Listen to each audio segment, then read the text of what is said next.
In this episode, I'm going to go over the various infantry types and which ones I prefer to use for negative 40% economy. Let's get started with the anti-air infantry.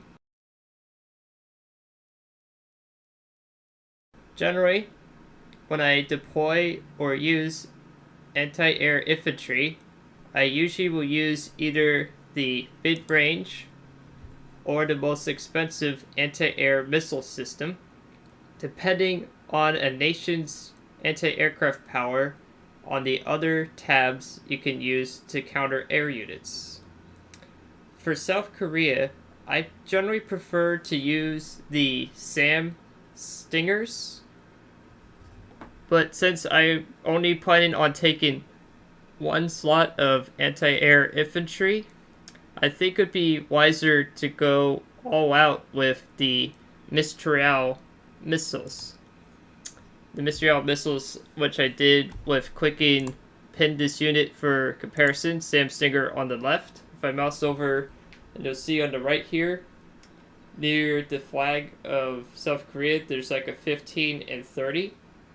15 is the Sam Stinger, 30 is the Mistral. I just have to do note that when you get more expensive units in general, you get less units to deploy. I prefer ground units as I tend to use anti-air infantry to help hold the towns or the front lines to counter helicopters and aircraft operating near the area. Most anti-aircraft infantry, as you notice next to the K2 machine gun, is infrared, meaning that anti-radar planes or helicopters known as SEAD will not acquire radar lock on these particular units because they scan for radio waves. Infrared tracks heat. The main downside to using this particular infantry is that they can only defend themselves against very lightly armed infantry.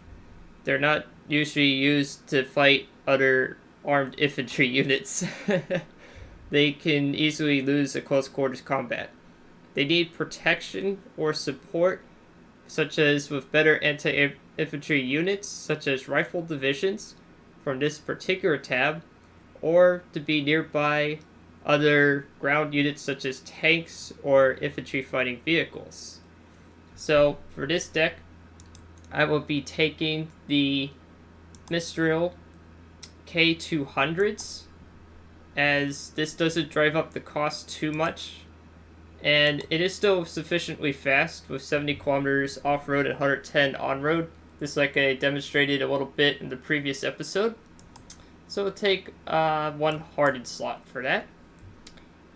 The next unit I'll be discussing and utilizing for my deck is the Commandos.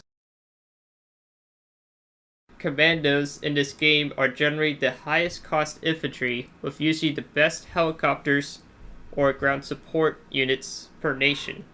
Commandos generally are used for attacking rear lines or quickly overtaking an area in the hopes that they'll shock the enemy enough that you can hold ground or gain ground very quickly. The South Korean UDT/SEALs have really accurate carbines and actually pretty decent anti-tank rockets with 18 AP power. The stabilizer for their carbine and M60 Shorty are also really good. For an infantry weapon system, they can fire on the move very quickly. For this particular deck idea and build for negative 40 economy, I'm going to select the KM900 as the transport with veterancy.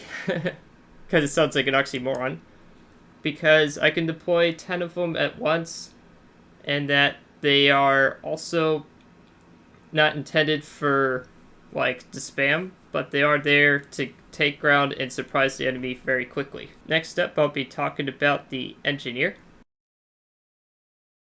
The Infantry Engineer for most nations use napalm dispensers with a rocket launcher, or they use a flamethrower tank strapped to their backs. They are primarily used for destroying tree and town cover, or to shock and scare infantry out of cover. However, they are still very vulnerable to mainline infantry, aka the rifle division or mainline battle formations. They still need as much support as the anti-air infantry in certain situations. For this build, I will be taking the KI-200 transport unit as its support unit. It's slower than the KF-900, but I feel having a little extra armored support is a little more helpful in this particular idea, with the veterancy of course being hardened so they don't panic and die very quickly, And also having napalm rockets allows them to fire from a distance so they don't have to get too close for the most part. Next up, I will talk about fire support infantry. Fire support infantry vary, for just like with other nations in this game. In South Korea's case in this game, they use heat rockets that deal area over effect damage to cover in a small area. However, for this build, I don't feel the need to equip this part of the infantry because I don't think it's worth sending these in when you have to be very choosy on units. It may work in certain deck builds in certain multiplayer sessions, however, but for what I'm trying to do, I don't really need this particular unit.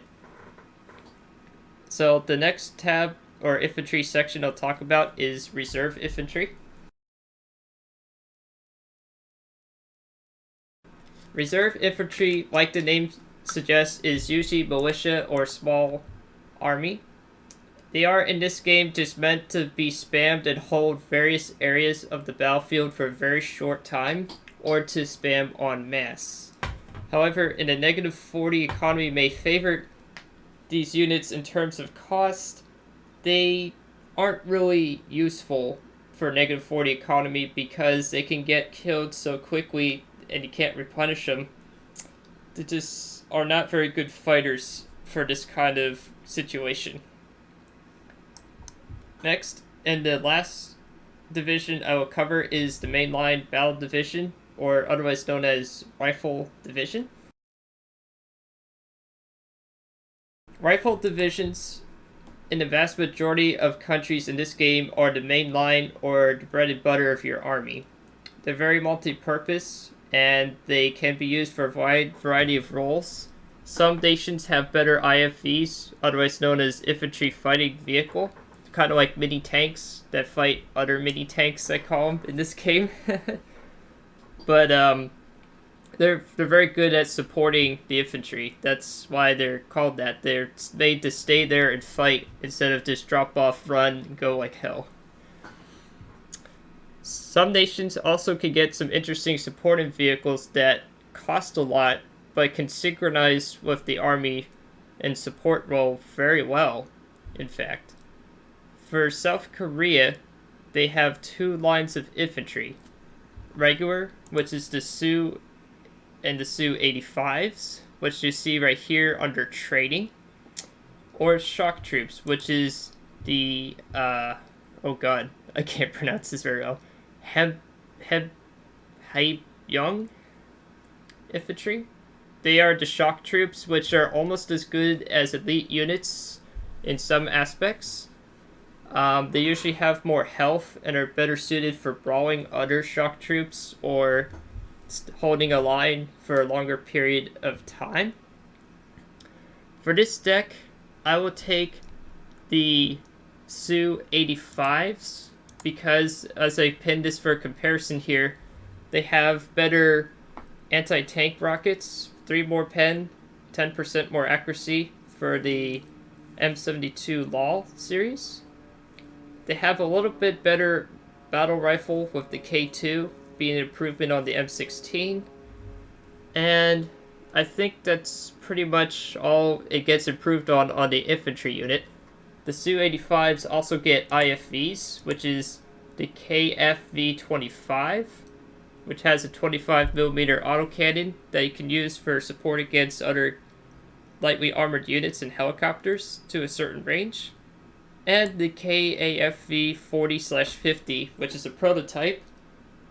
Really good against infantry and doing area of effect damage. but can't really fire on helicopters unless they're really close to it, but also good for town situations. I will be using the KFE-25 under Hardened Venancy so they don't get shocked and scared. And also will be taking the 40/50. I would normally take a shock troop, which would be these guys right here, the Hamyoung 90s, but I feel experimenting with the engineer squad, so I'm gonna take 2 slots of SU-85s instead. This one with 1 unit type and one with a other unit type. Now I may notice that I didn't take any helicopters. I tend to find these to drive unit costs too high for tactical situations.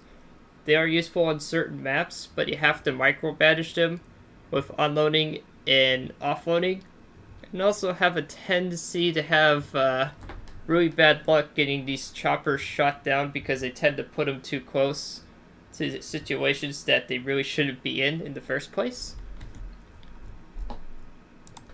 That is what I'm going to do for this tactical deck.